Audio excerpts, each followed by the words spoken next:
3 taon. 3 taon na puro overtime, puyat, at malamig na hapunan sa maliit na kwartong inuupahan ni Arnold sa ibang bansa. 3 taon na puro pangako sa sarili, na konti na lang, makakauwi rin ako kay mama. At ngayon, narito na siya. Mahigpit ang kapit niya sa hawakan ng pushcart habang tinutulak palabas ng airport ang mga maleta. Sa ibabaw ng isa, nakapatong ang kahong may label na Fragile Medical Equipment. Sa loob noon ay ang imported na wheelchair na matagal niyang pinag-ipunan. May kasama pang espesyal na headrest at anti-bed sore cushion. Hindi niya alintana ang laki ng nagastos, basta para sa nanay niya. Sa isang kamay, hawak niya ang envelope ng medical papers at referral letter mula sa isang rehabilitation center sa Maynila. Nakaplano na ang lahat. Pag-uwi niya, dadalhin niya agad si mama para sa mas advanced na therapy.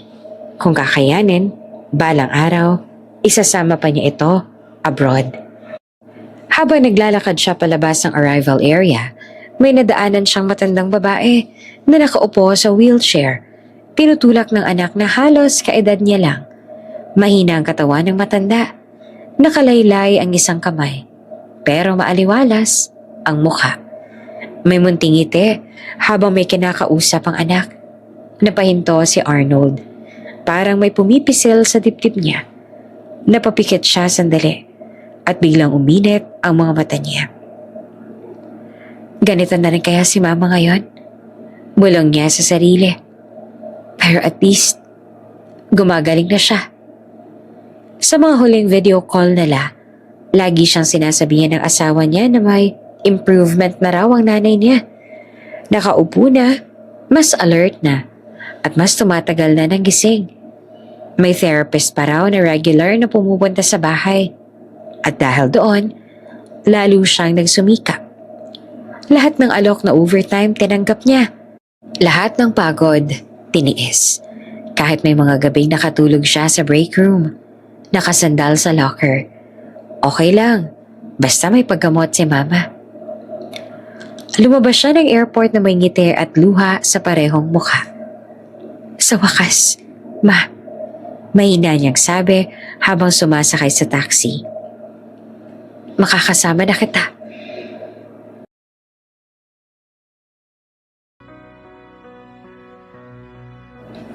Mahigit 1 oras ang biyahe papunta sa probinsya nila. Habang tumatakbo ang sasakyan sa highway, inimaalas ni Arnold ang tingin sa mga dalang gamit sa tabi niya. May kahon ng imported vitamins. May set ng malalambot na kumot na hindi madaling makagasgas ang balat. May blood pressure monitor, digital thermometer, at kung ano-ano pang kagamitan na pinayuhan ng doktor na bilhin niya. Sa phone niya, binuksan niya ang huling video ng nanay niya na sinend ng asawa niya. 2 linggo na ang nakalipas. Nandoon si mama, nakaupo sa wheelchair sa may veranda. Maayos ang buhok, may cardigan pa, nakatingin sa camera pero hindi masyadong gumagalaw. Ma, lapit ka nga. Narinig ang sabi ng asawa niya sa video. Pilit na masigla ang boses. Kumuhay ka kay Arnold, ma. Bahagya namang gumalaw ang kamay ng nanay niya. Parang may umangat na daliri. Ngumiti si Arnold habang pinapanood yun ngayon. Kahit ilang beses na itong nakita. Good job, ma. Ang lakas mo na. Bulong niya sa screen. Hindi niya napansin noon na parang may kakaibang lungkot sa mga mata ng nanay niya. Hindi niya napansin na parang may gustong sabihin ng matanda pero hindi makalabas. At ang nakita lang niya ay pag-asa. Pagdating sa tapat ng bahay nila, napanganga ang taxi driver. Sir, sa inyo po ba to? Tanong nito. Napangiti si Arnold. Opo. Malaki na ang pinagbago ng dating simpleng bahay nila. Ngayon, isa na itong modernong mansyon. Puti ang pader, may malalaking salamin, at may 2 sasakyang mamahalin na nakaparada sa driveway. Lahat ng pinadala niyang pera sa loob ng 3 taon, kita sa anyo ng bahay. At least komportable si mama dito, isip niya. Nagbayad siya, bumaba, at agad na hinanap ng mga mata ang loob ng sala mula sa bukas sa pinto. Pero saglit siyang napakunot ang noo. Wala siyang makitang hospital bed. Wala ring oxygen tank, IV stand, o kahit man lang side table na may mga gamot. Malinis ang sala. Sobrang linis. Parang showroom ng furniture. Siguro nasa kwarto. Bulong niya sa sarili. O baka nilipat muna sa mas tahimik na lugar. Bago pa siya makapag-isip pa, may narinig siyang malakas na tawanan mula sa likod ng bahay. May music. May tila nag-cheers. May party? Lumingas siya sa garden side at doon niya nakita ang mga ilaw na nakasabit sa mga puno. May mahabang mesa, may catering setup, at maraming taong naka-formal. May mga sasakyan pang nakaparada sa labas na hindi niya kilala. Sino may birthday? Nagtatakang tanong niya sa sarili. Sakto naman na bumukas ang mas malapad na pinto at lumabas ang asawa niya. Napatigil ito. Nanlaki ang mga mata niya.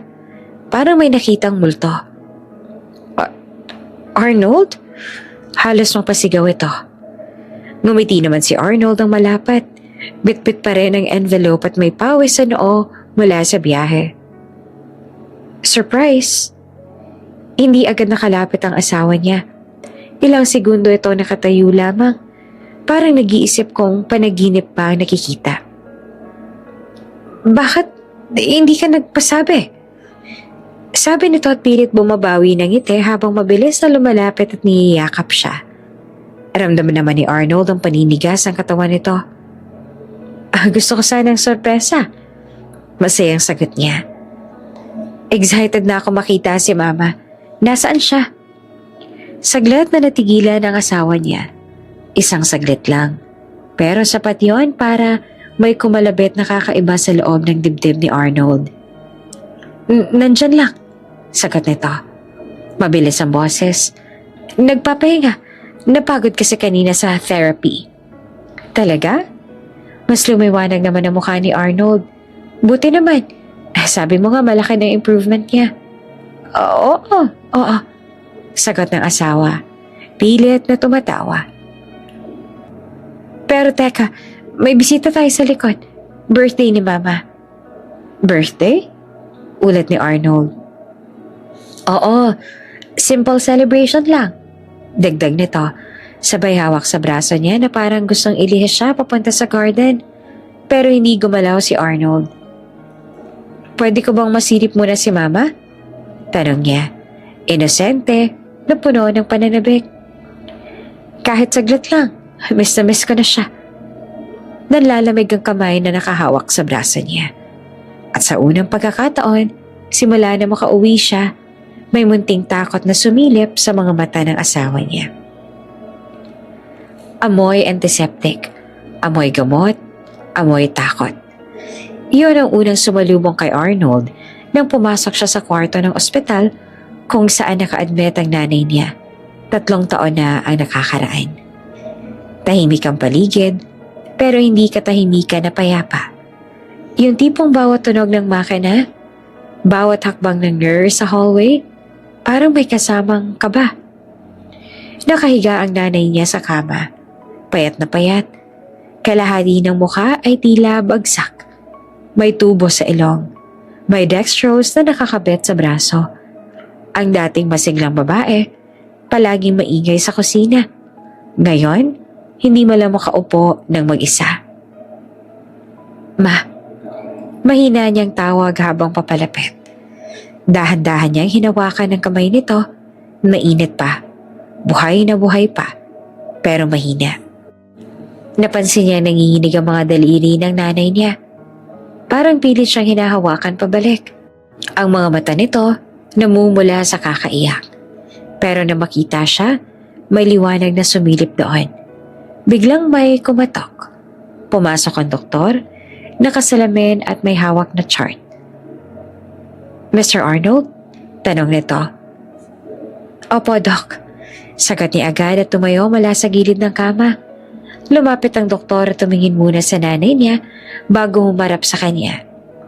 Hindi maganda ang ekspresyon nito. Na-stroke po ang mother ninyo. Apektado ang motor skills at speech niya. Hindi po ito magiging madaling recovery. Parang may malamig na tubig na ibinuhos sa ulo ni Arnold. Pero, gagaling pa naman po, di ba? Pilit niyang tanong. Huminga ng malalim ang doktor. May chance, pero kailangan po ng tuloy-tuloy na therapy. Physical therapy, speech therapy, maintenance meds. Kung mapapabayaan, pwedeng lalala ang kondisyon niya. Gagawin ko po lahat. Mabilis sa sagot ni Arnold. Kahit na magkano, Doc. Basta gumaling siya. Tumango ang doktor. Kailangan niya ng consistent care. Hindi pwedeng pabayaan lang sa bahay. May magbabantay dapat sa kanya palagi. Hindi niya alam kung bakit. Pero sa mga sandaling iyon, pakiramdam ni Arnold parang may mabigat na responsibilidad na literal na bumagsak sa balikat niya. Pagkaalis ng doktor, muli siyang bumalik sa tabi ng kama. Ma, narinig mo si Doc? Pilit niyang ngumiti kahit namamasana ang mata. Magti-therapy ka. Aalagaan ka namin. Gagaling ka. Gumalaw ang labi ng nanay niya, pero walang tunog na lumabas. Luha lang ang dahan-dahang pumatak mula sa gilid ng mata nito, pababa sa pisngi. Mama, huwag kang umiyak. Bulong niya habang pinupunasan iyon ng marahan. Andito lang ako. Pero pareho nilang alam, hindi iyon totoo. Dahil sa labas ng kwartong iyon, naghihintay ang desisyon na babago sa buhay nilang dalawa. Kinagabihan sa bench sa labas ng ospital, nakaupo si Arnold katabi ang asawa niya. Tahimik siya, nakayuko. Hawak ang cellphone na puno ng unread messages mula sa agency na matagal nang nag-aalok sa kanya ng trabaho abroad. Sigurado ka ba? Tanong ng asawa niya noon na mahina ang boses. Kakastroke lang ni Mama. Baka kakailanganin kanya dito. Napapikit si Arnold.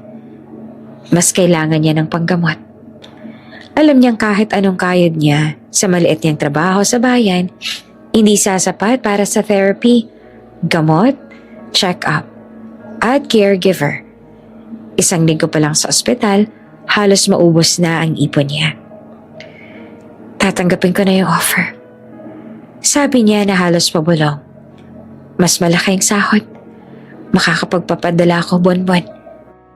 Hindi naman agad sumagot ang asawa niya. Nakatingin lang ito sa malayo. Babalik din ako agad. Dagdag niya. Pilit pinapakalma ang sarili. Hindi ko pababayaan si Mama. Araw ng alis niya, maagang-maaga siyang pumunta sa ospital bago dumiretso sa airport. Bitbit niya ang maliit na bag pero mas mabigat ang dibdib niya kaysa sa anumang maleta. Tahimik ang kwarto, tulog ang nanay niya. O mukhang tulog. Lumapit siya at marahang hinawakan ng kamay nito. Ma? Mahinang tawag niya. Dahan-dahang dumilat ang matanda. Nang makilala siya, biglang namuo ang luha sa mga mata nito. Alis na ako, sabi ni Arnold at pilit pinipigilan ng boses na manginig. Pero babalik ako. Pangako. Piliting gumalaw ang kamay ng nanay niya. Mahina, pero ramdam niya ang kapit. Magpapagamot ka ha. Sundin mo si Doc. Sabi niya at pilit nang umiti. Pagbalik ko, mas malakas ka na. May tunog na parang hangin na lumabas sa bibig ng nanay niya. Parang gustong magsalita, pero hindi kaya. Yumuko si Arnold at marahang hinalika ng noon nito. Babalik ako, Ma. Bulong niya. Gagaling ka. Dadalhin pa kita sa mas magandang ospital. Makakapaglakad ka ulit. Makikita mo. Nanginginig ang kamay na humawak sa kanya. Parang ayaw bumitaw. Pero kailangan. Sa labas ng ospital, bago siya sumakay ng taxi papuntang airport, inabot niya sa asawa niyang makapal na sobre. Eto muna, sabi niya. Pang-umpisa sa therapy ni Mama. May darating pa buwan-buwan galing sa akin. Tinanggap iyon ng asawa niya, tahimik. Pakiusap, dagdag niya na seryosong tingin. Ikaw na munang bahala sa mama ko. Huwag na huwag mo siyang papababayaan. Tumango ito. Oo naman. Hindi niya alam kung bakit, pero ilang segundo siyang tumitig sa asawa niya noon. Parang may gusto pa siyang sabihin. Parang may gustong itanong. Pero nananaig ang tiwala. Sumakay siya ng taxi na may mabigat na dibdib at basang mata. Habang papalayo ang sasakyan, tanaw niya sa rearview mirror ang ospital at ang pangakong iniwan niya noon. Isang pangakong hindi niya akalaing may kapalit na sakit na mas malala pa sa kahit anong pagod sa ibang bansa. Madilim pa ang langit pero gising na si Arnold. Sanay na ang katawan niya sa ganitong oras. 4:00 ng umaga, sa maliit niyang kwarto nakasya lang ang isang single bed at manipes na aparador. Maririnig ang mahinang hilik ng kasama niyang kababayan sa kabilang kama. Tahimik niyang sinuot ang uniforme. Kupas na asul na polo at makapal na pantalon. Mabigat sa mata ang puyat, pero mas mabigat ang dahilan kung bakit kailangan niyang bumangon araw-araw. Para kay mama. Unang trabaho niya, cleaner sa isang malaking gusali. Pangalawa, dishwasher sa isang maliit na restaurant tuwing gabi.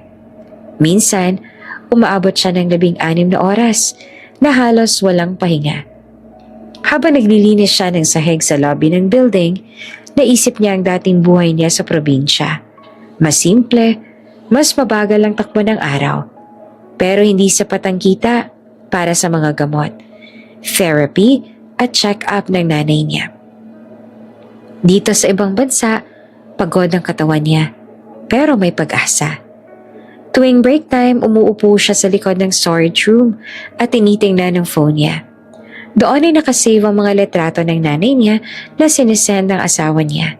Nakangiti, nakaayos ang buhok. May kumot sa tuhod. Mas okay na siya. Lagi nitong sinasabi sa chat. Nakakaupo na ng mas matagal. May therapist na pumupunta 3 beses sa isang linggo. Sa tuwing nababasa niya iyon, parang nababawasan din ang pagod niya. Gabi naman sa restaurant, nakatayo siya sa likod ng lababo. Napapalibutan ng tambak na plato. Mainit ang tubig, malamig ang hangin, at masakit na ang likod niya. Arnold, overtime? Tanong ng supervisor. Wala siyang kahit isang segundo na nag-isip. Yes sir. Kailangan. Lahat ng sobra, padala niya agad sa Pilipinas. Therapy fund, medicine fund, future fund para sa araw na makakauwi na siya ng tuluyan.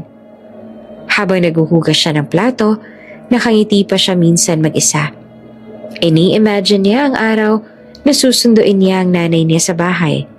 Itutulak sa bagong wheelchair na binili niya at dadalhin sa mas pagandang ospital. Hintay na lang pa. Bulong niya minsan sa sarili. Malapit na. Pinakaabang niya sa lahat ang video calls. Linggo ng umaga sa kanya, linggo ng gabi naman sa Pilipinas. Kahit puyat, hindi niya pinapalampas. Isang beses, nag-ring ang phone niya habang kakauwi lang niya galing trabaho. Basa pang buhok niya sa mabilis na ligo. Pero agad niya itong sinagot. Lumabas sa screen ang mukha ng asawa niya. Hi, bati nito na medyo hinihingal. Kagagaling lang ng therapist dito. Ah, talaga? Nasaan si mama? Agad niyang tanong. Umikot ang camera at doon niya nakita ang nanay niya. Nakaupo sa wheelchair sa may sala. Maayos ang suot, may malinis na blouse, at may maliit na unan sa likod. Ma, masiglang bati ni Arnold. Halos dumikit ang mukha sa screen. Kamusta ka na? Nakatitig lang ang nanay niya sa camera. May bahagyang ngiti, pero hindi gumagalaw ang bibig. Pagod lang siya, sabat ng asawa niya. Kakatapos na kasi ng therapy kaya ayan, tahimik. Okay lang yan ma, sabi ni Arnold. Pilit pasayahin ang boses. Basta, tuloy-tuloy lang ha. Galingan mo. May isang segundo na parang may dumaan na lungkot sa mata ng nanay niya. Parang may gustong sabihin. Ma, kamusta ang therapy mo? Tanong niya. Bigla namang umalog ang kamera. Hello? Hello? Ang hina ng signal. Sabi ng asawa niya. At biglang naputol ang tawag. Saglit siyang napatitig sa itim na screen. Siguro mahina lang talagang internet. Sabi niya sa sarili. Hindi na siya nagduda. Mas pinili niyang maniwala. Sa mga sumunod na buwan, mas dumalas ang padala niya ng pera. Pang-additional therapy ni Mama. Chat niya pa minsan. Salamat. Sagot ng asawa. Malaki na talagang improvement niya. Minsan nakakatayo na siya ng may alalay. Napaiyak siya sa tuwa habang binabasa yon sa locker room ng trabaho. Salamat, Lord. Bulong niya. Worth it lahat. May mga gabi, sobrang pagod na siya. Nanginginig ang kamay sa lamig habang naglalakad pa uwi. Pero kapag naiisip niya ang nanay niyang gumagaling, parang may bagong lakas na pumapasok sa kanya. Nag-start pa siya na mag-research ng mga rehab center sa Pilipinas. May isa pa ngang abroad na gustong i-refer ng kakilala niya. Basta ba makalakad na raw ang nanay niya? Pinag-ipunan niya iyon. Bawat sentimo may katumbas sa pangarap. Isang gabi, habang nakahiga siya sa kama, tumunog ang phone niya. Video message galing sa asawa niya. Binuksan niya agad. Nandoon ulit ang nanay niya. Nakaupo sa wheelchair sa veranda. Mahangin, may halaman sa likod. Kumuway ka kay Arnold, sabi ng asawa niya sa likod ng kamera. Mabagal naman na umangat ang kamay ng nanay niya at parang mabigat. Parang pilit. Napangiti si Arnold pero may kung anong kirot na dumaan sa dibdib niya. Miss na kita, Ma. Bulong niya sa screen. Hindi niya alam kung bakit pero pinatagal niya ang tingin sa mukha ng nanay niya. Parang may kakaiba. Parang mas payat. Parang mas malalim ang mata. Pero agad niyang inalis ang pagdududa. Pagod lang siguro. Nagthi-therapy kasi. At doon, sa maliit na kwartong iyon sa ibang bansa, habang nakahiga sa manipes na kama, mas lalo siyang nangarap. Nangarap na makauwi, nangarap na gumaling ang nanay niya. Nangarap na balang araw, masasabi niyang sulit ang 3 taon ng sakripisyo. Hindi niya alam, habang siya'y nangangarap sa malayo, unti-unting nagiging bangungot ang katotohanan sa bahay na inakala niyang ligtas para sa kanyang ina. Masaya si Arnold sa kabilang dulo ng mundo. Pagod, oo, pero masaya. Tuwing sweldo, automatic na may parte agad na ipinapadala niya sa Pilipinas. Hindi na niya iniisip kung magkano ang natitira sa kanya. Basta, ang mahalaga, may pang-therapy si Mama. Isang gabi, habang nagpapahinga siya sa kama matapos ang mahabang shift, may dumating na sunod-sunod na litrato sa chat nila ng asawa niya. After therapy today, caption ito. Binuksan ni Arnold ang unang larawan. Nandoon ang nanay niya at nakaupo sa wheelchair sa may garden. Maayos ang buhok, may kumot sa tuhod at may hawak na maliit na bola. Parang pang-exercise. Napangiti naman siya agad. Ang galing mo, Ma. Bulong niya. Pero kung mas titingnan ng mabuti ang litrato, mapapansin na pareho ang suot ng nanay niya sa mga larawan noong nakaraang buwan. Pareho ang posisyon ng wheelchair. Pareho, pati ang anino ng halaman sa likod. Ngunit hindi na iyon napansin ni Arnold. Sa pangalawang litrato, may babaeng naka-uniform na parang therapist. Nakahawak sa balikat ng nanay niya. Pero malabo ang mukha. Parang minadali ang kuha. May bago kami therapist. Mas magaling daw. Chat ng asawa niya. Magkano? Sagot agad ni Arnold. Medyo mahal, pero worth it naman. Okay lang, padala ako next week. Extra. Wala siyang pag-alinlangan. Sa kabilang banda ng mundo, sa mismong bahay nila, ibang kwento ang nangyayari. Sa sala ng mansyon, nakahiga ang asawa ni Arnold sa sofa, Hawak ang cellphone, naka-on ang ilang website na puro stock photos ng therapy sessions. Nag-scroll siya, pumili ng larawan ng isang matandang babae na tinuturuang mag-therapy. Pinutol niya ang mukha, pinatong sa ibang background, at sinend kay Arnold na parang kuha sa bahay nila. Sa mesa, may nakakalat na resibo ng kasino. Sa tabi niya, nakaupo ang nanay niya. Biyanan ni Arnold habang umiinom ng wine. Magaling ka na talagang gumawa ng kwento. Natatawang sabi ng matanda.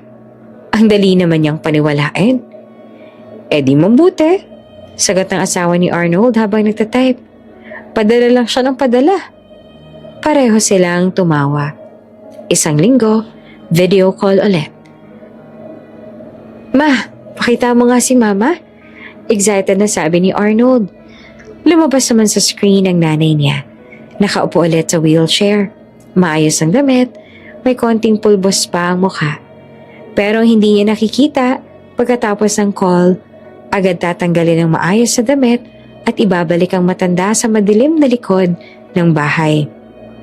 Ma, kamustang therapy mo? Tanong ni Arnold na nakangiti. Bago pa makasagot ang asawa niya, may narinig siyang mahinang tunog. Parang ungol. Parang mahinang iyak ng matanda. Ano yun? Tanong niya at kunot noo. Ha? Wala. Mabilis sa sagot ng asawa niya. TV lang yan, sa kapitbahay. Parang mahina lang signal, Arnold. Sabat nito. Mamaya na lang ulit ha. Pagod na rin si Mama. At biglang pinatay ang camera. Naiwan si Arnold na nakatingin sa sarili niyang refleksyon sa itim na screen. May saglit na duda, pero agad niya itong tinabunan. Imposible.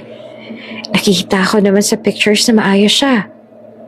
Ilang araw matapos yon, nagpadala siya ng mas malaking halaga. Para sa bagong therapy equipment ni Mama, sabi niya sa message. Salamat, sagot naman ng asawa. Next week start na ng mas advanced sessions. Kinabukasan sa probinsya, hindi therapist ang binayaran ng perang yon. Sa loob ng kasino, masaya nakaupo ang asawa ni Arnold sa harap ng makina. Katabi ang nanay niya. May hawak na inumin. Ang swerte mo ngayon, sabi ng matanda. Maswerte yung anak niya. Sagot ng asawa, sabay pindot ulit sa machine. Sa kusina ng mansyon, tahimik na naghuhugas ng pinggan si Denden. Ang kasambahay. Payat, mahiyain pero mabait ang mga mata. Alam niya ang totoo. Alam niya kung nasaan talaga ang nanay ni Arnold. Minsan, habang wala ang amo, palihim siyang pumupunta sa likod ng bahay para silipin ang matanda. Minsan, inaabot niya ang tubig.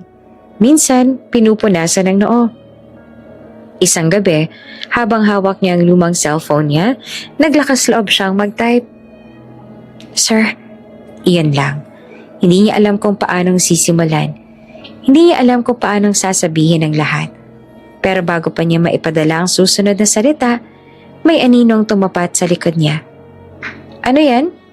Malamig na boses ng asawa ni Arnold. Nagulat naman si Denden. Nabitawan ang phone. Mabilis itong dinampot ng amo niya at binasa ang screen. Aba, nagme-message ka kay sir? Ma'am, hindi po. Anong hindi? Singhal nito. Katulong ka lang dito. Huwag kang makikialam sa family matters. Binura nito ang message. Pag inulit mo pa yan, palalayasin na kita. Pati pamilya mo, madadamay. Gets mo? Namumutla, tumango si Denden. Opo, ma'am.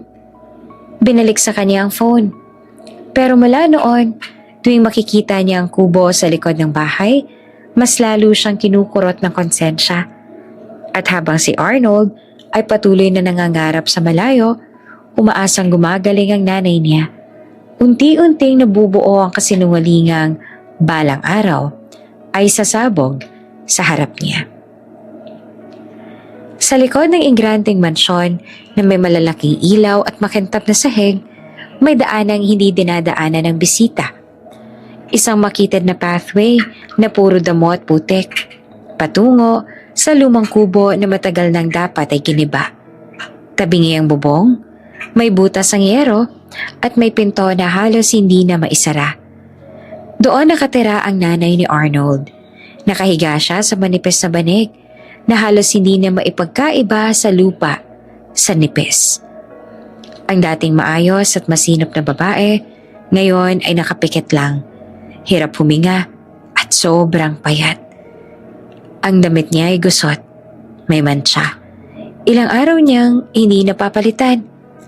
Sa isang sulok ng kubo, may plastik na baso na kalahati lang ang laman.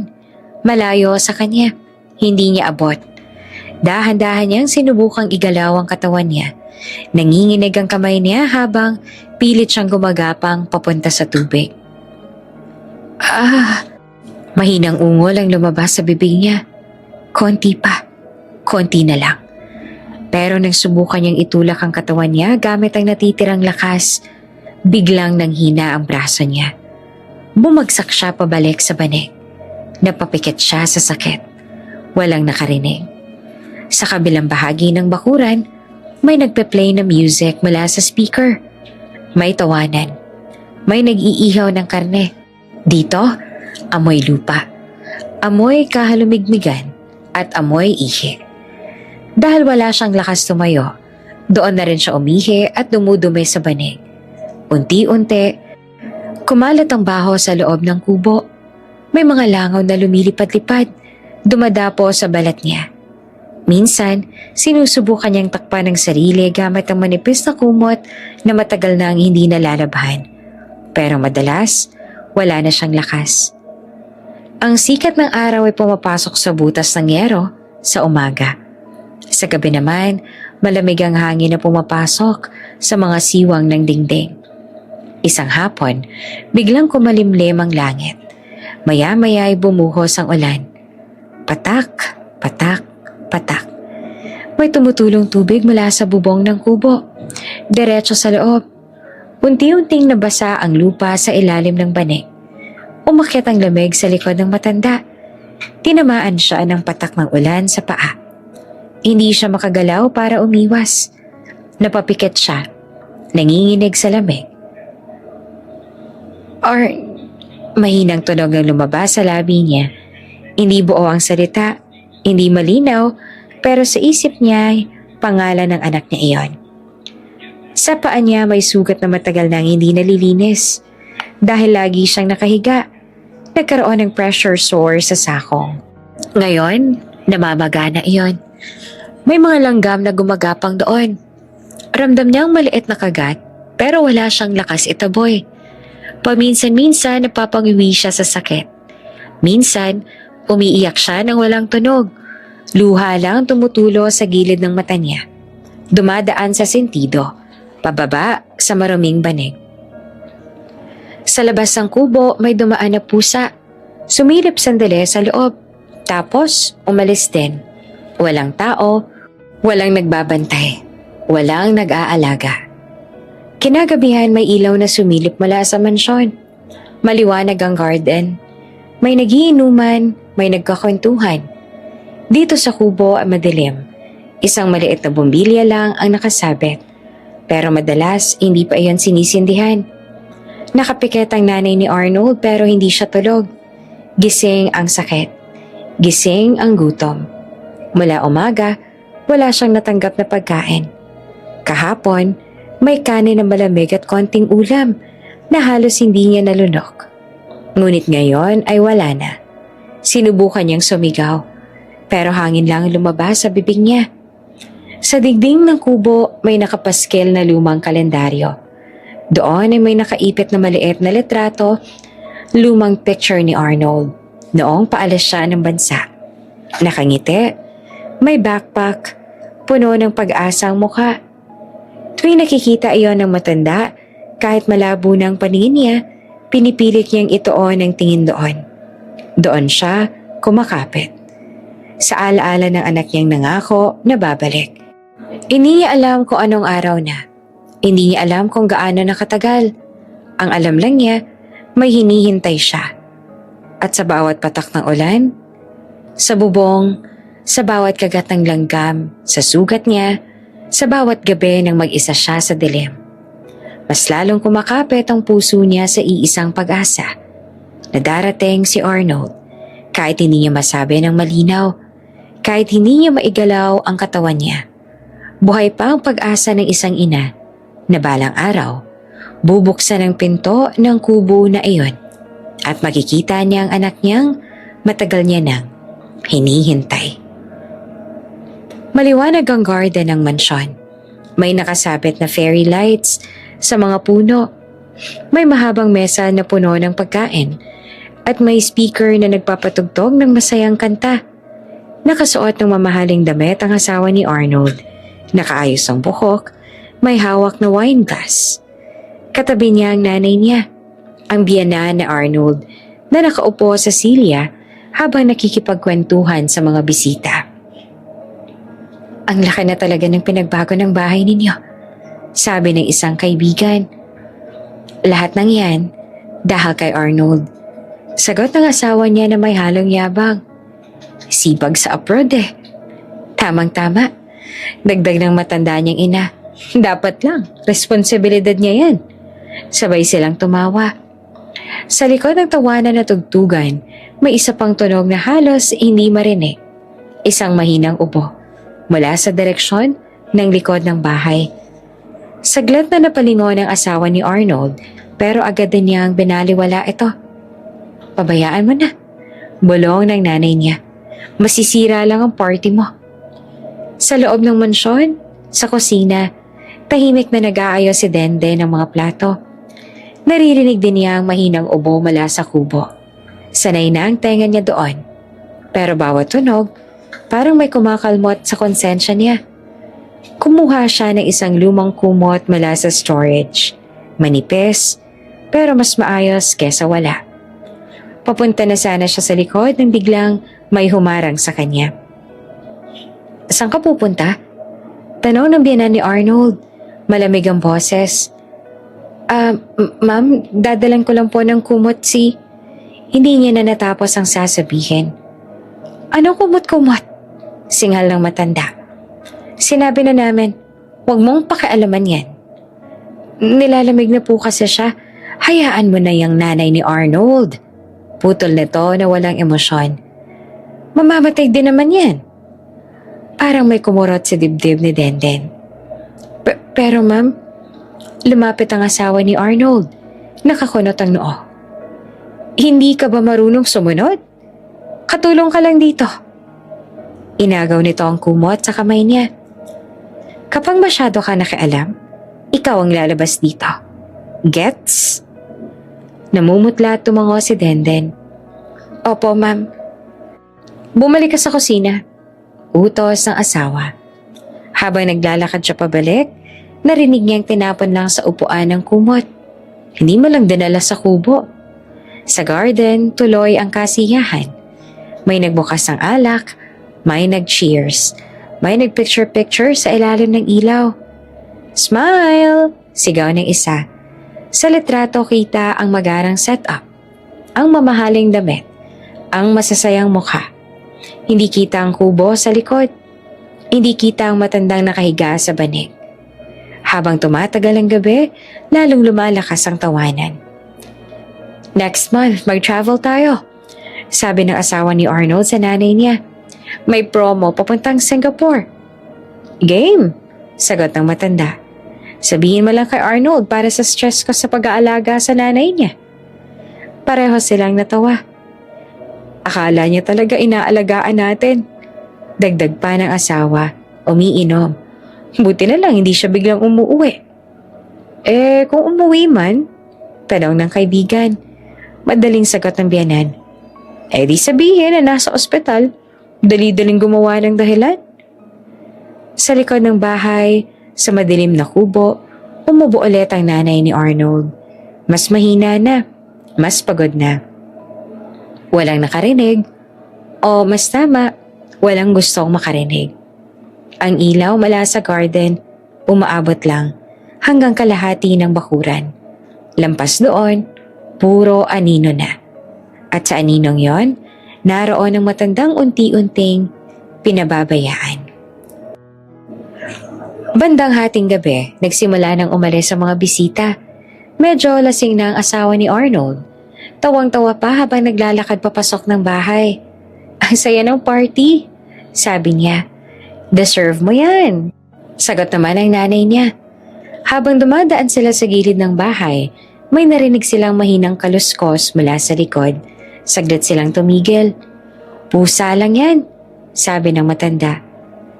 At kahit ano pa yan, sagot ng asawa sabay kibit balikat.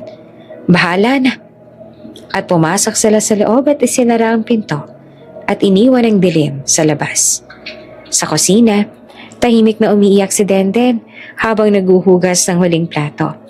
Hindi niya matiis, pero takot siya. Takot mawala ng trabaho. Takot na madamay ang pamilya niya. Takot sa mga banta ng amo niya. Pinunasan niya ang luha gamit ang likod ng kamay. Mula sa malayo, narinig na naman niya ang mahinang ubo. Pumikit siya sandali. Sana po, makauwi na si Sir. Bulong niya sa sarili. Dahil sa bahay na yon, habang lumalaki ang mansyon at dumadami ang luho, may isang taong unti-unting nawawala ng lakas.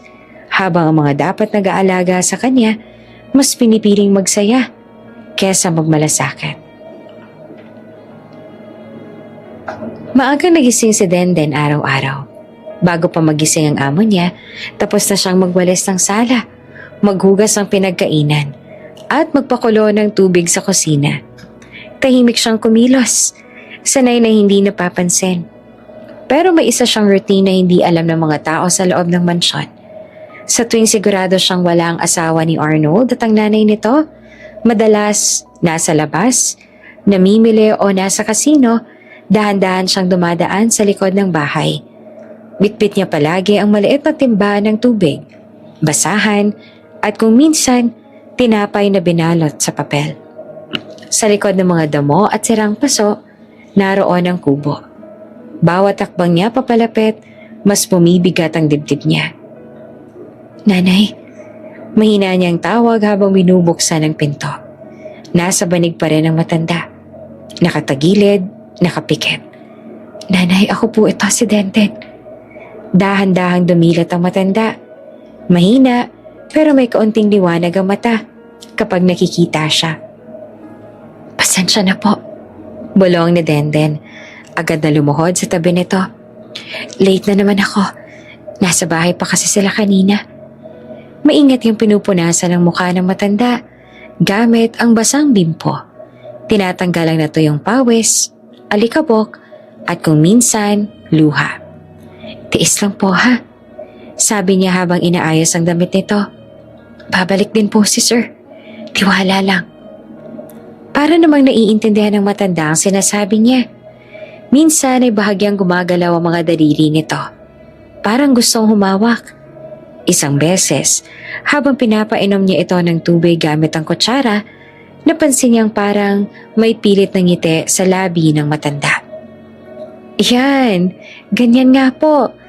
Nakangiting sabi ni Denden kahit naiiyak siya. Ang ganda niyo pong umiti. May maliit na cellphone si Denden. Luma na, basag ang gilid ng screen. Doon nakasave ang isang voice message ni Arnold na minsang pinadala nito para sa nanay niya. 1 taon na nakalipas. Ma, si Arnold to. Masayang boses mula sa speaker. Miss na kita. Magpagaling ka ha. Uuwi ako. Promise. Sa tuwing pinapatugtog niya yon, nakatingin lang matanda sa kisame ng kubo. Pero may luha na tumutulo sa gilid ng mata nito. Parang iyon na lang ang hinihintay niyang tunog.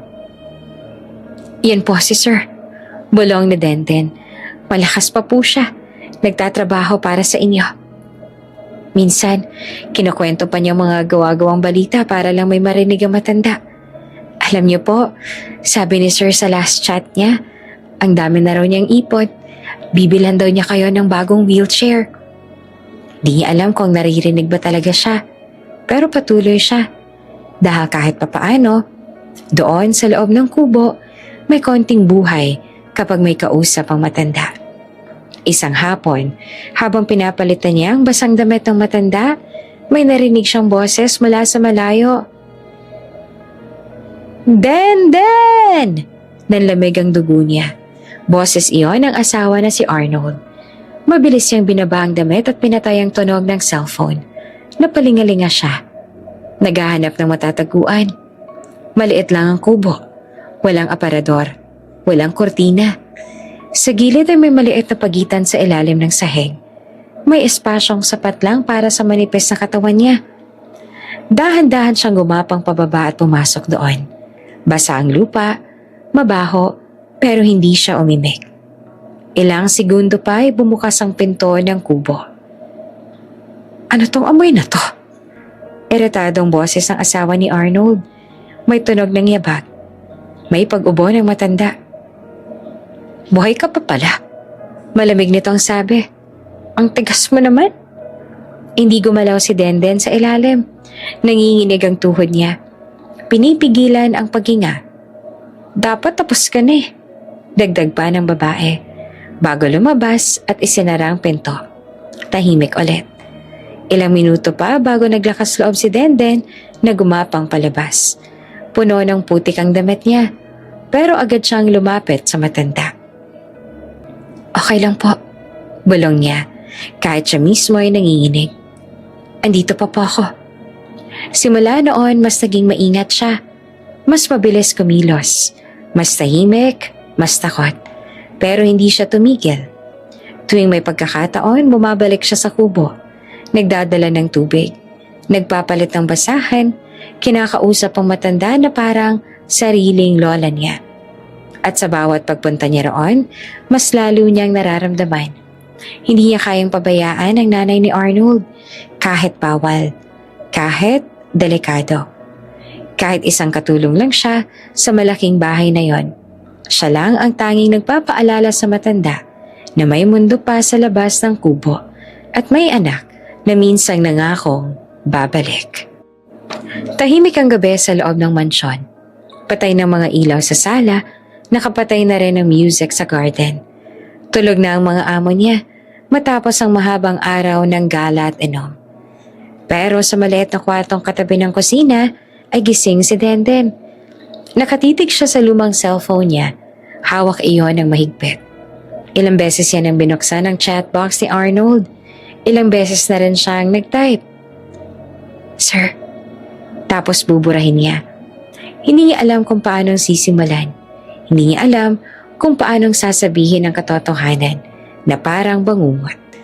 Mas malakas ang takot kaysa sa lakas ng loob. Ilang araw bago iyon, nahuli siyang muli ng asawa ni Arnold na papunta sa likod ng bahay. Hindi na ito sumigaw. Mas nakakatakot ang pagiging kalmado nito. Denden, malamig nitong tawag. Halika nga rito. Sumunod siya at nanginginig ang tuhod. Dinala siya sa sala kung saan naroon ang biyenan ni Arnold. Nakaupo habang umiinom ng tsaa. May gusto kang sabihin kay Arnold?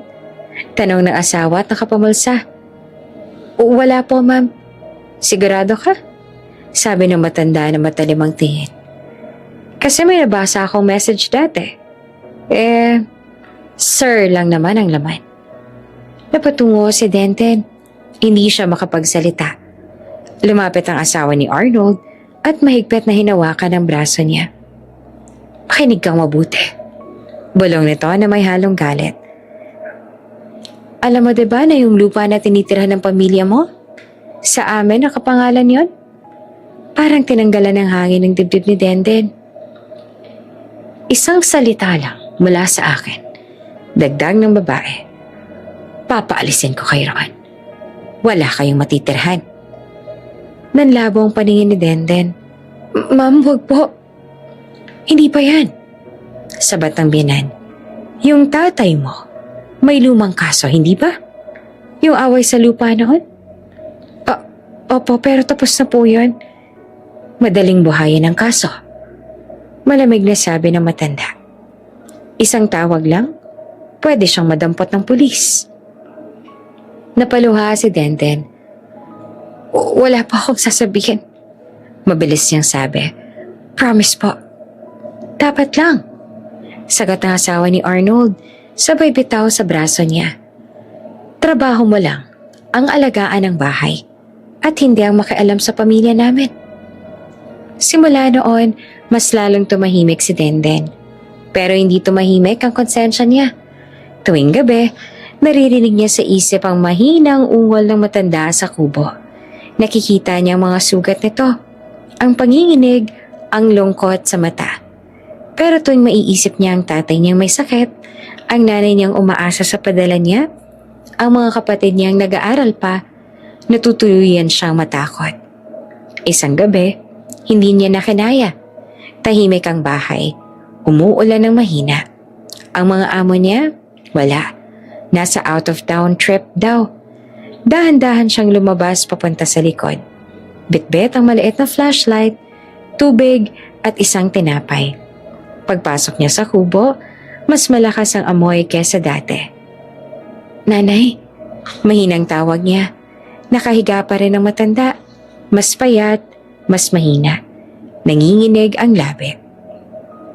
Lumuhod si Denden at agad na pinunasan ang mukha nito. Pinainom ng tubig. Paisa-isang kutsara. Pasensya na po. Pasensya na po. Paulit-ulit niyang bulong. Hindi niya na napigilan ng sarili. Bigla na lang siyang napaiyak. Yumuko siya at marahang niyakap ang matanda. Maingat para hindi masaktan ito. Natatakot po ako. Bulong niya sa balikat ng matanda. Gusto ko pong magsumbong. Pero pamilya ko pong kapalit. Hindi naman makapagsalita ang matanda. Pero nararamdaman ni Denden ang mahinang galaw ng kamay nito sa likod niya. Parang yakap. Parang pasasalamat. Mas lalo siyang umiyak. Ang bait niyo po. Hindi niyo po deserve to. Sabi niya sa pagitan ng hikbi. Kung pwede ko lang po kayong ilayo dito. Sa labas, lumalakas ang ulan. Sa loob ng kubo, 2 taong parehong mahina. Isa sa katawan, isa sa lakas ng loob. Ang magkadikit sa dilim. Pagbalik niya sa loob ng bahay, basa ang tsinelas niya. Namumugto ang mata. Dumaan siya sa sala at nakita ang malaking larawan ng pamilya. Si Arnold, ang asawa niya at ang nanay niya noon. Bago magkasakit, lahat nakangiti. Huminto siya sandali. Sir, mahina niyang sabi sa larawan. Kung alam niyo lang po. Pero wala siyang lakas para tapusin ang pangungusap. Dahil sa mundong ginagalawan niya, hindi sapat ang katotohanan kung kapalit naman ay kapahamakan ng pamilya niya. Kaya, pinunasan niya ang luha. Bumalik sa maliit niyang kwarto at humiga ng dilat ang mata. Sa kabilang dulo ng bakuran, sa madilim na kubo, may isang inang naghihintay. Sa loob ng bahay may isang katulong na gustong tumulong, pero bihag ng takot. Maghapon nang nakatitig ang matanda sa pinto ng kubo. Hindi naman iyon totoong pinto. 2 perasong kahoy lang na pinagtagpi. May mga siwang kung saan pumapasok ang liwanag at alikabok. Pero para sa kanya, iyon ang daan palabas. Iyon ang daan kung saan balang araw papasok ang anak niya. Si Arnold. Hawak na nanginginig ang kamay ang isang maliit na litrato. Kupas na ang kulay, may guhit sa gitna. Pero malinaw pa rin ang mukha roon. Si Arnold na nakangiti, may suot na jacket. Kuha bago ito umalis papuntang abroad. Ilang beses nang nahulog ang litrato mula sa kamay niya dahil mahina na ang kapit niya. Pero pilit niya itong dinadampot ulit. Dahan-dahan na para bang iyon na lang natitirang mahalaga sa mundo. Art, mahina niyang bulong, hindi buo ang salita. Sa isip niya, malinaw ang alaala. Yung huling araw sa ospital, yung halik sa noo, yung pangako. Babalik ako, ma. Ngunit 3 taon na, hindi niya alam ang bilang ng araw. Hindi niya alam kung anong buwan na, pero alam ng puso niya na may hinihintay siya. Minsan, kapag may maririnig siyang yabag sa labas, bumibilis ang tibok ng dibdib niya. May isang hapon, may narinig siyang malalim na boses sa bakuran. Diyan na lang po ilagay. Napadilat siya. Boses yon ng lalaki. Boses na malapit. Pinilit niyang igalaw ang ulo niya papunta sa pinto. Napangiwi siya sa sakit. Pero tiniis niya. Oops! May break muna. Gusto mo bang ma-shoutout dito sa channel ni Ate Jane? Mag-comment lang ng lesson you learned from the latest story uploaded. Dahil pipili kami ng isang best comment of the day para i-shoutout sa susunod na upload. Kaya huwag kalimutang mag-iwan ng lesson you learned after you watch this video. Maraming salamat! Shoutout nga pala kina Benita Rhea from Hong Kong, Elizabeth Tanalgo from Rome, Italy, at Editha Nerha from Caloocan City. Sa ating mga taga-subaybay, paki-comment naman po sa baba kung taga saan kayo para alam ko kung hanggang saan umaabot ang mga kwento ni Ate Jane at para ma-shoutout ko rin kayo sa mga susunod pa nating mga kwento. Maraming salamat sa inyong pakikinig.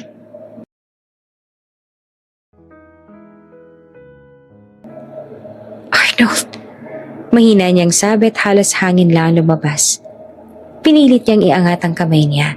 Hawak ang litrato. Sa labas ay may kalabog, mayabag na papalayo. Pagkatapos, tahimik ulit. Maya-maya ay may dumaan na boses ng babae. Delivery lang yan, ilagay mo sa kusina.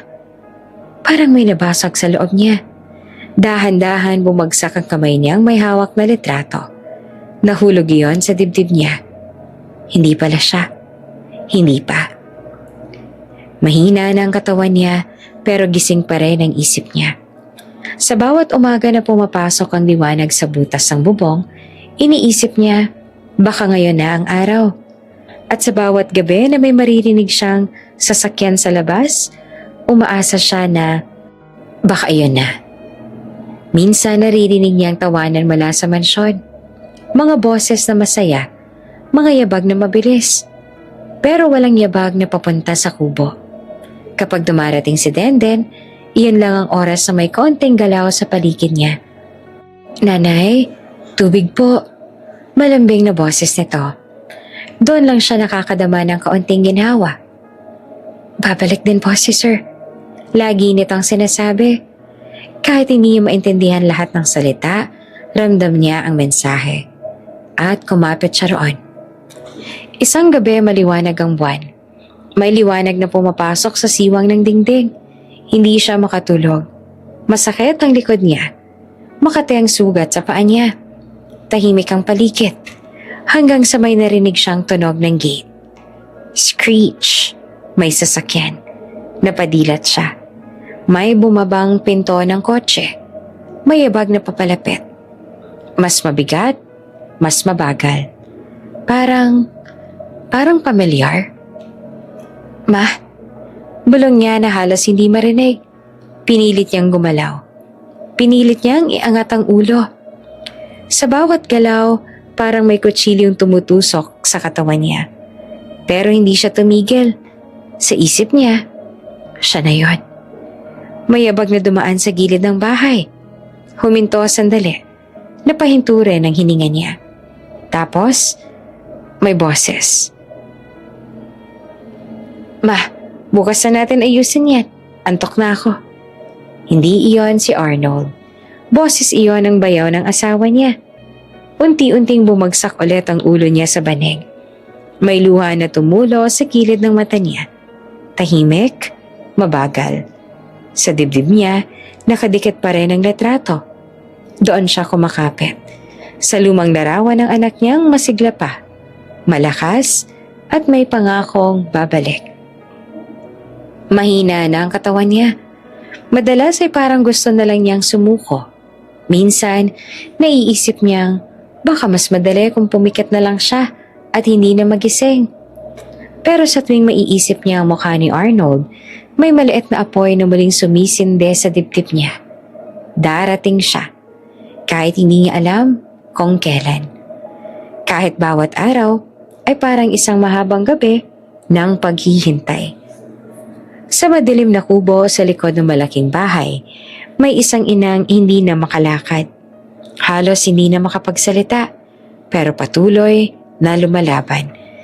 Hindi para sa sarili, kundi para sa sandaling bubukas ang pinto na yon at marinig niya ulit ang boses ng anak niyang matagal niya nang hinihintay. Maliwanag ang buong garden ng mansyon.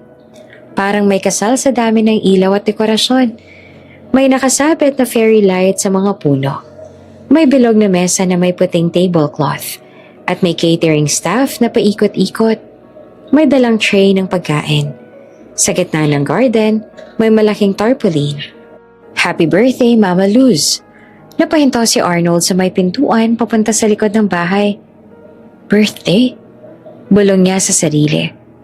3 taon siyang wala. At ngayon lang ulit nakauwi. Sakto pa sa engranding party. Sa isang banda natuwa siya.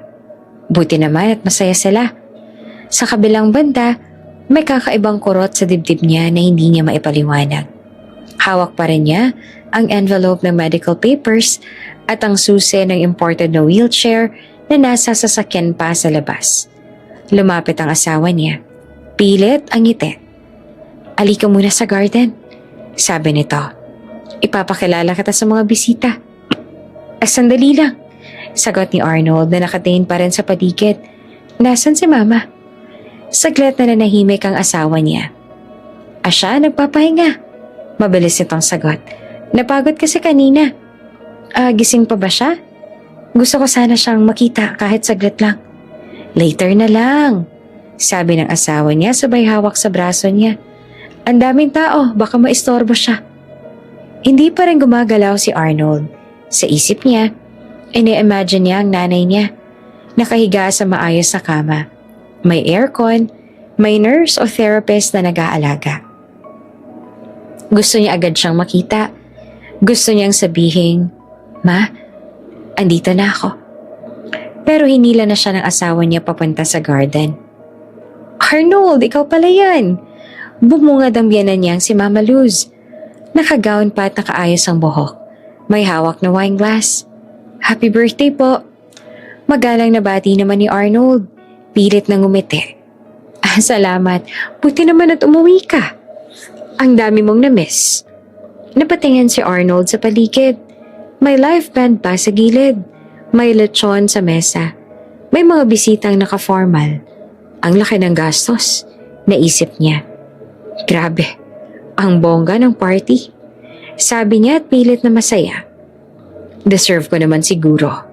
Sagot ng matanda sabay tawa. Stress mag-alaga ng may sakit sa bahay. Parang may kumalabit sa dibdib ni Arnold. Oo nga po. Sagot niya at pilit inaabot ang ngiti. Salamat nga po pala sa pag-aalaga kay Mama. Siyempre naman. Sabat ng asawa niya na mabilis. Araw-araw ko siyang inaalagaan. Napansin ni Arnold ang saglit na tinginan ng dalawa. Pero agad din niya iyong binaliwala. Lumipas ang ilang minuto, pinapakilala siya sa mga bisita. OFW yan, sabi ng asawa niya sa iba. Siyang may sagot sa lahat ng gastos. May halong yabang ang tono. Aba, ang swerte mo sa asawa, sabi ng isang bisita kay Arnold. Ang sipag, inaalagaan pa ang nanay mo. Ngumiti lamang si Arnold, pero sa loob niya, may kung anong hindi maipaliwanag na pakiramdam. Habang nagsasalita ang mga tao sa paligid, napapansin niya ang ilang detalye. Walang amoy gamot sa hangin. Walang nurse na nakakita. Walang medical equipment. Kahit sa malapit na pinto, papasok ng bahay. Puro dekorasyon, puro saya. CR lang ako, sabi ni Arnold sa asawa niya. Sa loob, sa kanan, sagot naman ito agad. Pagpasok niya ng bahay, tahimik ang loob kumpara sa garden. Maririnig pa rin ang music sa labas, pero mas mahina na. Tiningnan niya ang sala. Maganda, malinis. Parang showroom, pero wala pa rin bakas ang pasyente. Walang wheelchair, walang hospital bed, walang mga gamot sa mesa. Baka nasa kwarto. Bulong niya sa sarili. Palakad na siya sa hallway nang biglang lumabas ang asawa niya mula sa likod. Uy, andito ka lang pala. Medyo hinihingal nitong sabi. Hinahanap ka nila sa labas. Silipin ko lang si Mama, sabi ni Arnold. Saang kwarto siya? Saglit na natigilan ng asawa niya. Tulog na siya, sagot nito. Huwag na muna nating gisingin. Mahirap pag napuyat. Isang tingin lang.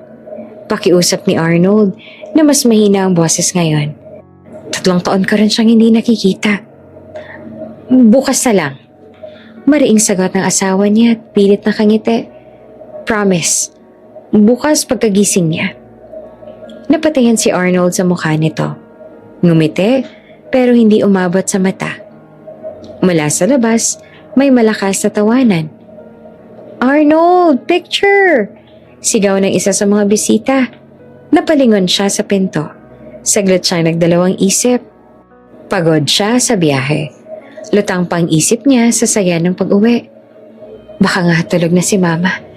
Baka mas okay na, bukas na lang. Oo, sige. Sabi niya sa wakas. Pilit ngumiti. Bukas na lang. Pero habang naglalakad siya pabalik sa garden, may kung anong mabigat na pakiramdam na ayaw mawala. Sa ilalim ng ilaw at tawanan, nakangiti siya sa mga litrato. Pero sa likod ng ngiti niya, may tanong na paulit-ulit bumabalik. Nasaan si Mama? Tahimik ang garden. Karamihan sa mga bisita ay umalis na. Ang iba, lasing at nakaupo pa rin sa gilid. Pero mahina ang music. Ang dating masiglang ilaw, parang mas malamlam na ngayon. Nasa terrace si Arnold. Nakaupong mag-isa, hawak ang isang basong tubig. Hindi siya uminom ng alak. Pagod pa ang katawan niya sa biyahe. Pero mas pagod ang isip niya sa kakaisip. Hindi pa rin niya nakita ang nanay niya. Lumabas ang asawa niya at may dala ring inumin. Okay ka lang? Tanong nito. Pilit malambing ang boses. Nasaan si Mama? Diretsong tanong ni Arnold. Saglit na napatingin ang asawa niya sa malayo bago sumagot. Actually, sabi nito at umupo sa tabi niya. Dinala siya sa ospital kanina. Parang may malamig na hangin na dumaan sa likod ni Arnold. Ospital? Bakit? Mabilis siyang tanong. Routine check-up lang, sagot ng asawa. Medyo nanghina kasi kanina. Saang ospital? Agad niyang tanong ulit. Sa St. Matthew Medical Center, sagot nito. Tumango si Arnold, pero may kung anong kumurot sa isip niya. St. Matthew? Ulit niya. Wala namang ganong ospital dito sa bayan natin ah. Saglit na natigilan ng asawa niya. St. Martha Medical Center. Mabilis itong naitama. Nalito lang ako. Tinitigan siya ni Arnold. Maliit lang yun, diba? Yung malapit sa palengke? Oo, doon. Sagot ng asawa. Iwas ang tingin. Punta tayo. Sabi agad ni Arnold at tumayo. Ngayon na. Ano? Ngayon? Gulat na sabi ng asawa. Late na, Arnold. Anong oras pa sila nagsasara? Tanong niya. Babantayan ko lang siya. Hindi pwedeng visitor sa ganitong oras. Policy ng ospital. Di bukas ng umaga, maaga tayo. Sabi niya. Oo naman. Mabilis na sagot ng asawa. Bukas na lang. Pagod ka pa. Kakarating mo lang. Tahimik sa Arnold. Sa dibdib niya, may mabigat na pakiramdam na unti-unting nabubuo. Anong sabi ng doktor? Tanong niya. Observation lang daw. Sagot ng asawa. Baka ma-discharge din daw agad. Sinong doktor niya? Tanong niya ulit. Saglit na natahimik ang asawa niya bago sumagot. Basta yung regular niya. Name? Arnold naman. Pilit na tumawang asawa. Ang dami mo namang tanong. Ako nang bahala dito, okay? Magpahinga ka na lang. Pumasok sila sa loob ng bahay. Tahimik na ang sala. May mga kalat pang baso at plato. Pero wala na ang ingay ng party. Habang naglalakad sila sa hallway, napatingin si Arnold sa mga pintuan ng kwarto. Dito ba siya dati? Tanong niya. Nilipat-lipat kasi. Sagot ng asawa niya. Depende kung saan siya mas komportable. Pwede ba akong tumawag sa ospital? Tanong ni Arnold. Ha? Bakit pa? Sagot nito agad. Tulog na yun ngayon, baka maistorbo pa. Tumigil si Arnold sa gitna ng hallway. Bakit pa parang ayaw mo ako makita si Mama? Mahina pero seryoso niyang tanong. Biglang nanigas ang asawa niya. Ano bang sinasabi mo? Siyempre gusto ko. Sagot nito na may halong inis. Nag-aalala lang ako sa'yo. Pagod ka. Jet lag. Baka matayin ka pa sa ospital. Tahimik si Arnold. Sa isip niya, pinipilit niyang buuin ang mga peraso. Walang medical equipment sa bahay. Hindi niya nakita ang nanay niya. Biglang nasa ospital daw. Mali pang unang pangalan ng ospital. Pero pagod siya. Lutang, halo ang emosyon. Tuwa sa pag-uwi, lungkot sa kalagayan ng nanay niya, at kaba na hindi niya maipaliwanag. Bukas na lang, mahinang sabi niya sa wakas. Agad naman nang umiti ang asawa niya. Halatang nakahinga ng maluwag. Oo, bukas. Sabay tayong pumunta. Pumasok siya sa kwarto nila. Malaki, malamig ang aircon, mabango ang kumot. Humiga siya, pero hindi siya dalawin ng antok. Sa kisame, nakatitig lang siya. Sa isip niya, naririnig niya ang boses ng doktor noon sa ospital. Kailangan ng tuloy-tuloy na therapy. Naalala niya ang mga litrato, ang mga video call, ang mga ngiting pilit. Okay lang si Mama. Bulong niya sa sarili. Nasa ospital lang. Mas ligtas pa nga doon. Pinilit niyang maniwala. Pinilit niyang patahimikin ang kutob sa dibdib niya. Sa kabilang side ng kama, nakatalikod ang asawa niya. Gising pa rin, pero hindi gumagalaw. Pareho silang may iniisip. Magkaiba lang ang dahilan. At sa gabing yon, sa ilalim ng iisang bubong, nagsimulang mabuo ang bitak sa mga kasinungalingang matagal nang tinatago. Makalipas ang ilang oras, tulog na ang buong bahay. Tahimik na ang garden. Patay ng mga ilaw sa labas. Sa loob ng kwarto, naririnig ni Arnold ang mahinang hilik ng asawa niya. Amoy alak pa ang hininga nito. Pero siya, dilat ang mata. Hindi siya dalawin ng antok. Paulit-ulit sa isip niya ang usapan nila kanina. Ospital daw. Bukas na lang daw. Mali pang pangalan ng ospital sa una. Pagod ka lang, Arnold. Sabi ng isip niya. Huwag ka na mag-isip ng kung ano-ano. Pero may kung anong kumakatok sa dibdib niya. Dahan-dahan siyang bumangon sa kama para hindi magising ang asawa niya. Lumabas siya ng kwarto at naglakad papunta sa kusina. Malamig ang tile sa paa niya. Tahimik ang hallway. Pero bawat yabag niya ay parang mas malakas ang tunog sa katahimikan ng gabi. Pagdating sa kusina, nagbukas siya ng ilaw at kumuha ng baso. Habang pinupuno niya ito ng tubig, may napansin siyang galaw sa may pintuan. Si Denden. Nakatayo ito roon. Parang nagulat nang makita siya. Oh, Denden, sabi ni Arnold at pilit ngumiti. Gising ka pa? Opo, sir. Sagot nito at nanginginig ang boses. Nagligpit lang po. Napansin ni Arnold na namumutla ito. Parang may gustong sabihin, pero hindi makalabas. Kamusta si Mama? Bigla niyang tanong. Napatingin naman si Denden sa kanya. Nanlaki ang mata. Saglit na bumukas ang bibig. Parang magsasalita. Si Mama po ba? Mahinang tanong nito. Nanay ko, sagot ni Arnold. Sabi nasa ospital daw. Alam mo ba kung anong lagay niya? Bago pa makasagot si Denden, may yabag na papalapit. Lumabas mula sa hallway ang bayaw ni Arnold, kapatid ng asawa niya. Nakahilata ang lakad. Mukhang kagigising lang. Uy, pre, sabi nito at kinakamot ang ulo. Gising ka na pala. Napaatras si Denden. Parang nahuli sa krimen.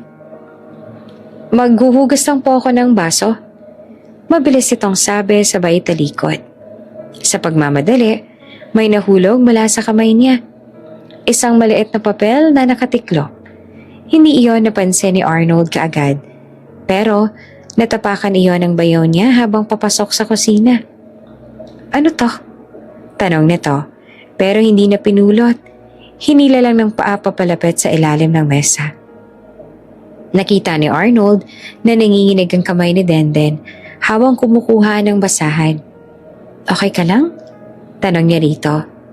Opo, sagot nito. Pero hindi makatingin sa kanya. Umupo si Arnold sa mesa at nagsimulang uminom ng tubig. Kumuha rin siya ng tinapay sa counter at kumain ng konti. Habang umunguya siya, napansin niyang nakatayo pa rin si Denden sa may lababo. Nakatingin sa kanya. Hindi normal na tingin. Parang may gustong sabihin ng mga mata nito. Parang may pasabing hindi kayang bigkasin ng bibig. May problema ba? Tanong niya ulit. Mas mahina na ang boses. Bumuka ang bibig ni Denden, pero biglang tumikim ang bayaw niya. Denden! Tawag nito. Tapos ka na ba dyan? Patayin mo ng ilaw mamaya. Opo.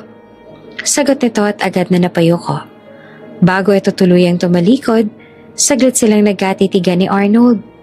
At sa saglit na yon, may kung anong malamig na pakiramdam na dumaan sa kanya. Parang may humihingi ng tulong. Habang kumakain pa siya, may narinig siyang tunog mula sa labas. Mahina, parang ungol. Napahinto siya. May narinig ka ba? Tanong niya sa bayaw niya. Ha? Wala, ano yan? Sagot nito na walang pakialam habang umiinom ng tubig. Parang may umuungol sa labas. Napatawa ito ng mahina. Pusa lang yan. Ang daming gala dito sa likod. Ganun ba? Sagot ni Arnold pero hindi siya kumbensido. Muli niyang pinakinggan. Tahimik na ulit. Pero sa dibdib niya, lalong lumalakas ang kutob. Pagkatapos niyang kumain, tumayo siya para bumalik sa kwarto. Habang naglalakad siya palabas ang kusina, napansin niyang nakasilip si Denden mula sa gilid ng pinto. Muli silang nagkatinginan. May luha sa mata nito na pilit nitong pinipigilan. Saglit siyang huminto. Good night, sabi niya. Good night po, sir. Sagot naman ito na halos pabulong. Pero sa tono ng boses nito, hindi iyon simpleng bate na magandang gabi. Parang paalam. O babala. Pagbalik ni Arnold sa kwarto, mas lalong hindi siya makatulog. Naririnig pa rin niya sa isip ang mahinang ungol na yon. Pusa lang ba talaga? At bakit ganun makatingin si Denden? Sa tabi niya mahimbing ang tulog ng asawa niya. Walang bakas ang pag-aalala sa mukha. Pero sa gabing iyon, habang tahimik ang buong bahay, may mga bulong na hindi marinig ng iba. Pero sapat para guluhin ang isip ng isang anak na malapit ng matuklasan ang katotohanan. Hindi na nakatulog si Arnold. Paikot-ikot ang isip niya sa dilim ng kwarto. Nakatitig lang siya sa kisame habang naririnig ang mahinang hilik ng asawa niya sa tabi. Pero sa tenga niya, paulit-ulit na bumabalik ang tunog na narinig niya sa kusina. Yung mahinang ungol. Hindi iyon tunog ng pusa. Mas malalim, mas masakit. Dahan-dahan siyang bumangon muli. Hindi na siya nag-ingay. Parang may kung anong humihila sa kanya palabas ng kwarto. Lumabas siya ng bahay at tumiretso. Madilim ang bakuran. Wala nang mga ilaw na kanina'y nakasabit sa garden. Ang natitira na lamang ay ang malamlam na buwan at ilaw mula sa poste sa kalsada na bahagyang tumama sa damuhan. Sa bawat hakbang niya, mas lumalakas ang kaba sa dibdib niya. Pusa lang yan. Bulong niya sa sarili. Pero hindi siya kumbinsido. Habang papalayo siya sa bahay at papalapit sa mas madilim na bahagi ng bakuran, may naaamoy siya. Mahina muna. Parang amoy panis na tubig. Pagkatapos, mas tumapang. Masakit sa ilong. Amoy dumi. Napahinto siya. Ano? Bulong niya. Inilabas niya ang cellphone at binuksan ang flashlight. Ikinawa iyon sa paligid. At doon niya nakita ang isang lumang kubo sa likod. Halos natatakpan na ng damo at anino ng mga puno. Bakit may kubo dito? Bulong niya. Hindi niya maalala na may ganito pala sa likod ng bahay. Habang papalapit siya, mas tumitindi ang amoy. Halos mapasok siya. May narinig ulit siyang tunog. Mahina. Parang hangin na may kasamang kirot. Doon na siya napatigal sa harap ng pinto ng kubo. Bahagyang bukas ito. Hello? Tawag niya na nanginginig ang boses. Ngunit walang sagot. Tinulak niya ang pinto. Dahan-dahan itong bumukas. At doon, tumama sa ilaw ng cellphone niya ang eksenang hindi niya kailanman malilimutan. Sa gitna ng kubo, sa ibabaw ng manipis na banig na halos kulay lupa na, nakahiga ang isang payat na katawan. Basa ang damit, basa ang banig. May mantsa sa paligid. Sa una, hindi pa niya naiintindihan na nakikita niya. Hanggang sa gumalaw ng bahagya ang ulo ng matanda at tumama ang ilaw sa mukha nito. Ma, parang tumigil ang mundo. Ma, halos pabulong na lumabas sa bibig ni Arnold. Nanginginig ang kamay niya habang nilapit ang ilaw. Payat na payat ang nanay niya. Lubog ang mga mata. Gusot ang buhok. Maruming pisngi. May tuyong luha sa gilid ng mata. At ang amoy, doon niya lang lubos na naintindihan. Nasa sarili nitong dumi at ihi ang nanay niya. Parang binagsakan ng langit sa Arnold. Bumagsak siya sa tuhod sa harap ng banig. Ma? Ma? Nanginginig niyang tawag habang nilalapag ang cellphone sa gilid at hinawakan ng kamay nito. Mainit pa, mahina, pero buhay. Nanginginig ang labi ng nanay niya. Pilit gumagalaw. Hindi malinaw pero sapat para mabasag ang puso niya. Ako to, Ma. Nandito ako. Sabi niya at umiiyak na. Hawak ang kamay nito na butot balat na lang. Napatingin siya sa paligid. Butas ang bubong. May tumutulong tubig sa gilid. May langaw. May basong walang laman sa malayo. Diyos ko! Bulong niya at napahawak sa ulo. Anong ginawa nila sa'yo? Hinaplos niya ang mukha ng nanay niya. Maingat, nanginginig ang kamay. Sorry, Ma. Sorry. Sorry. Paulit-ulit niyang sabi. Umiiyak na parang bata. 3 taon siyang naniwala na inalagaan ng nanay niya. 3 taon siyang nagpadala ng pera. 3 taon siyang umasa na gumagaling ito. At ngayon, dito niya natagpuan ang kanyang ina. Mag-isa, pinabayaan. Parang hayop na tinapon sa likod ng bahay. Ma, hindi kita iiwan. Hindi na. Sabi niya at halos hindi makabuo ng salita sa pagitan ng hikbi. Mahina, pilit.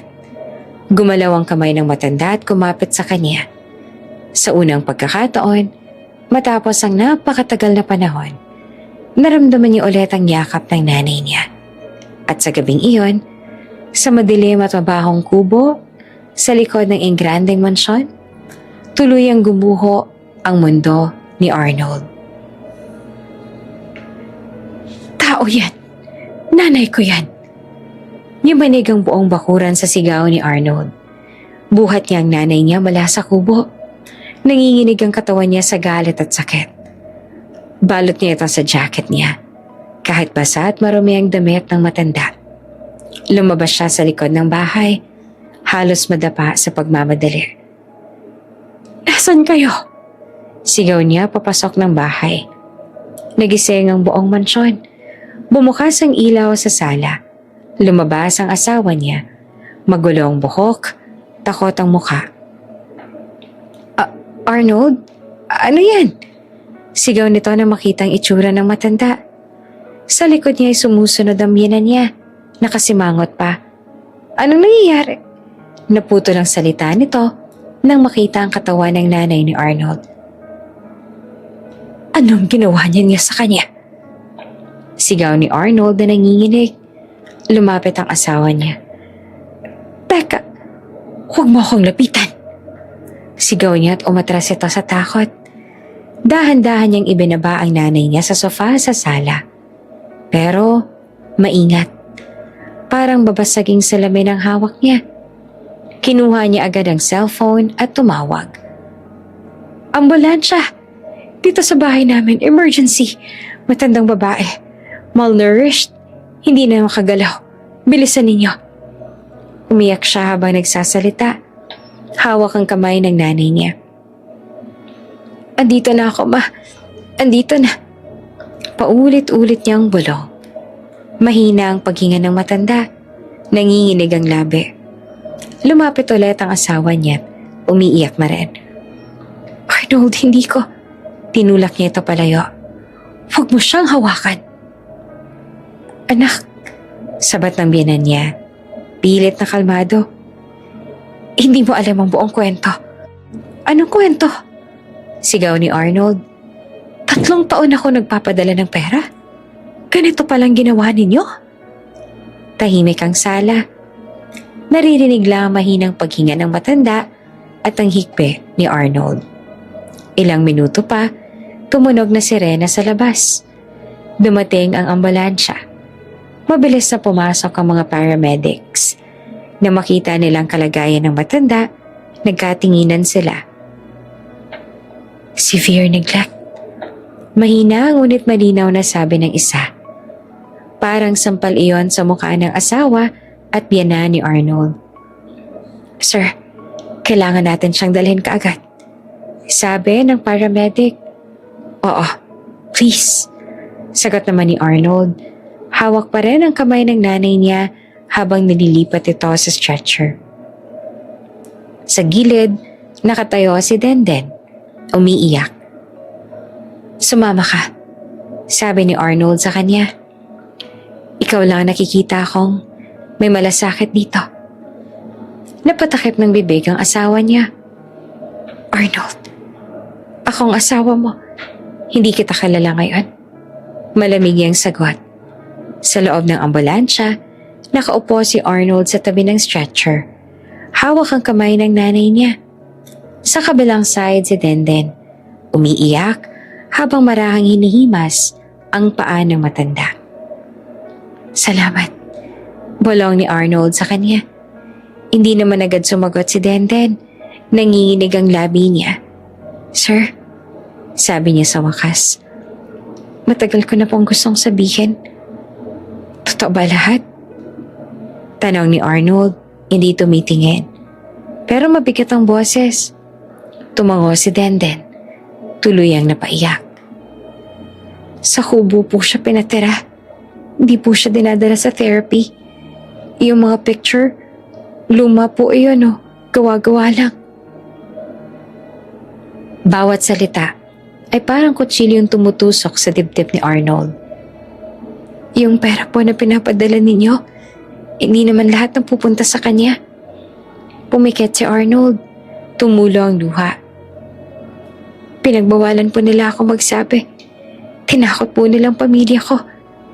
Hindi na niya pinagsalita pa si Denden.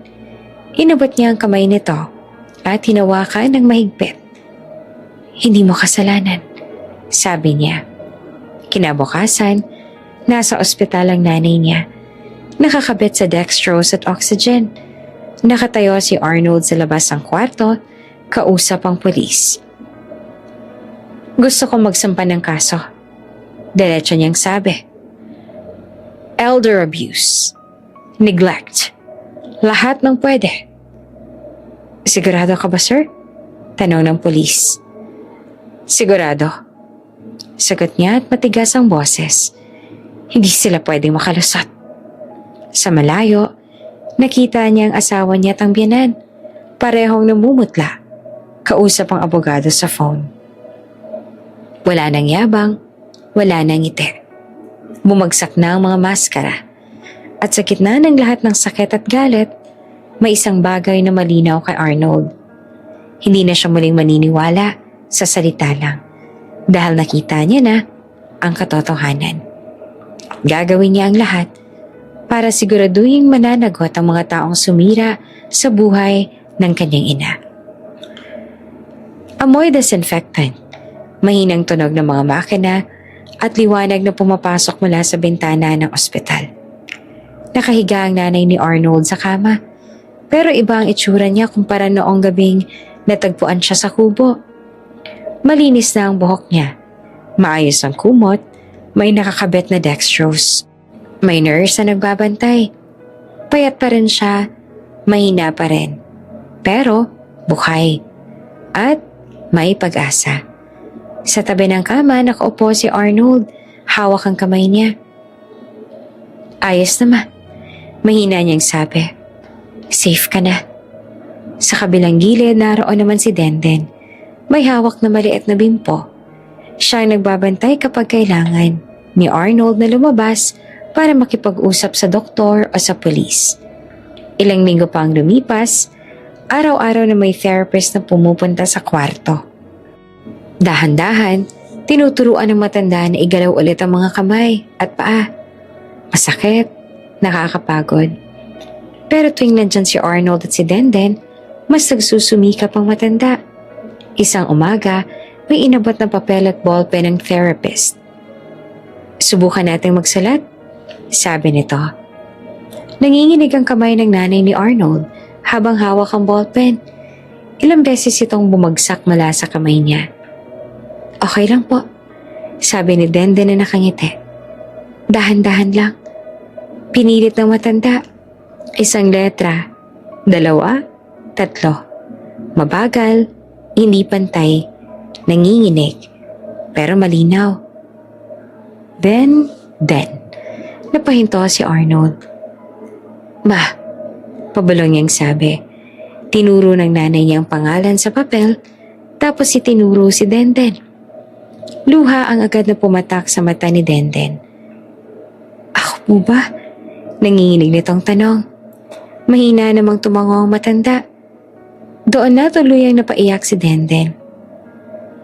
Salamat po. Salamat po. Sabi niya at lumuhod sa tabi ng kama. Mahigpit na hinawakan ni Arnold ang kamay ng nanay niya. Alam niya ang ibig sabihin noon. Sa gitna ng lahat ng dilim na pinagdaanan ng nanay niya, may isang taong nagpakilala ng tunay na malasakit. Samantala, umusad ang kaso. Lumabas ang medical report. Malinaw ang findings. Malnutrition, untreated bed sores, severe neglect.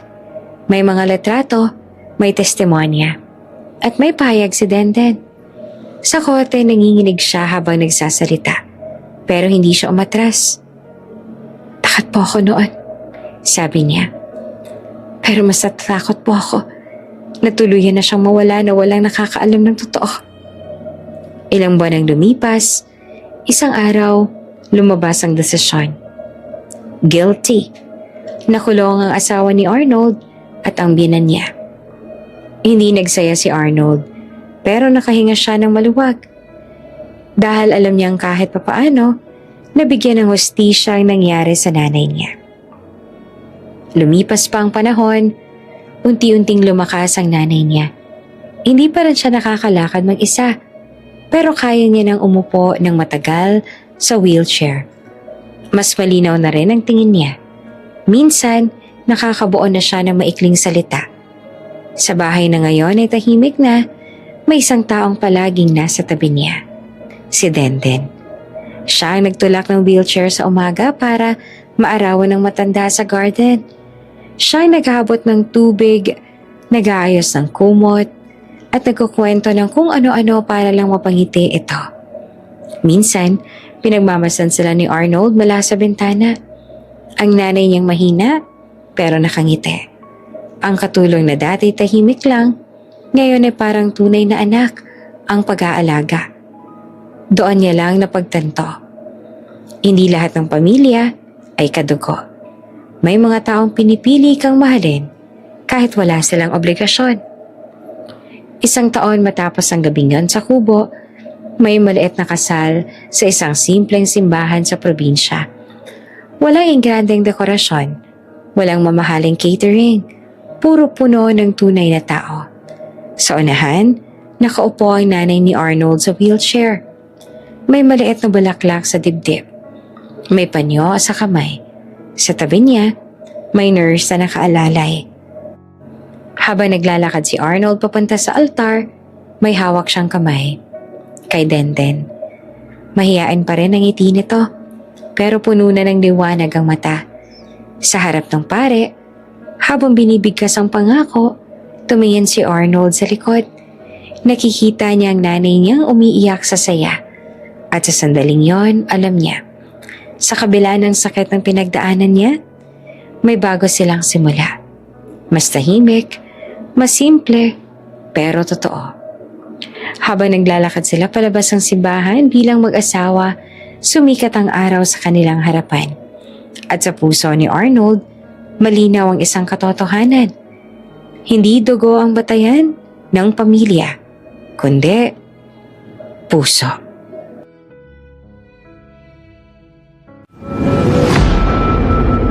Bago ka pa lang sa channel na ito, Ate Jane TV, huwag kalimutang pindutin ang notification bell and subscribe button. Sana po hindi naman malaking abala sa inyo ang pagpindot ng subscribe button dahil ang kapalit po nito ay ang pagsuporta para makapag-produce ng mga libreng stories sa mga channels ni Ate Jane. Maraming salamat!